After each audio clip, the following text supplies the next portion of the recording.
Back in February, when Julianne Trizzino tore an ACL, she knew her senior soccer season was over even before it began. But since then, she's embracing her new role with the team.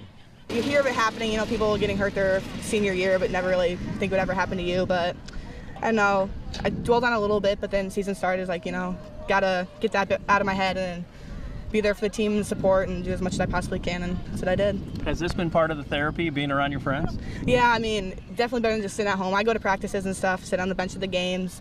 It's definitely better than, I mean, I love soccer, you know, every aspect of it, so watching it, I mean, I like playing better, but watching it is not too bad. Mm-hmm. Have you picked up anything because you've been the eyes on the bench, like otherwise that maybe you wouldn't have in years past? Like, hey, you know, you have a different appreciation for the game? Oh, yeah, I guess definitely now that I'm not playing and sitting on the bench watching it, you don't realize how much you take for granted when you're healthy and able to play. You know, I've never really truly been hurt. You know, I had a concussion, but that's like a week sitting out. You just realize how much you love the game and never want it to be taken away from you again. Mm-hmm. How great have the girls been in that regard, support-wise, too? Oh, they've been great. The day I found out, you know, McKay and Megan and a bunch of my teammates came over and brought me some ice cream and stuff. And, you know, they're there for you for support, and it wouldn't be the same without them. It was so hard. Some of us have played with Julianne ever since we were 3, like little tykes running around playing Y. So it's definitely a huge change this year, not having her as a leader on the field and just on the bench. And I think we kind of play every game for her and know that if she were out on the field, she'd want to win. She does want to win just as bad as we do right now, but if she were out on the field, she'd make sure it happens. So we kind of have to make sure it happens for her.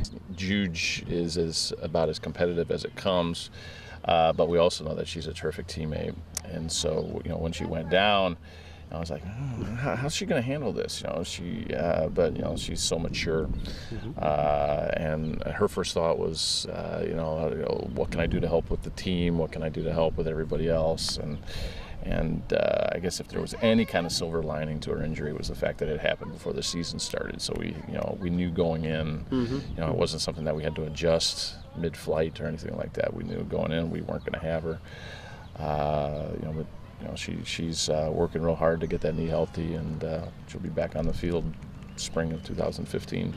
Of course, Julianne would much rather be on the field participating for the Bettendorf Bulldogs, but there's plenty of soccer ahead. She'll be a scholarship player for the University of Northern Iowa next fall. It definitely wouldn't be the same if I were sitting out here and knowing that I was never going to play a soccer game again.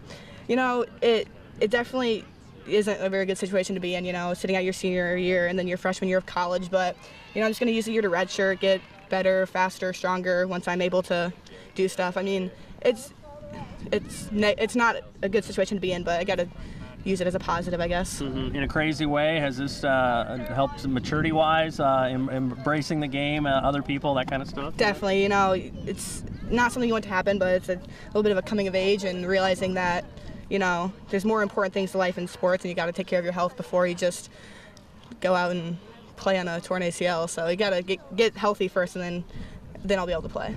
Are you going to be the one who helped start Fellowship of Christian Athletes on your college, high school, or middle school campus, just like here at Bettendorf High School? To find out how, you can contact me or check out our website at ILLOWAFCA.org. It's also time to sign up for FCA camp this summer. With the FCA Story of the Week, I'm Dan Pearson.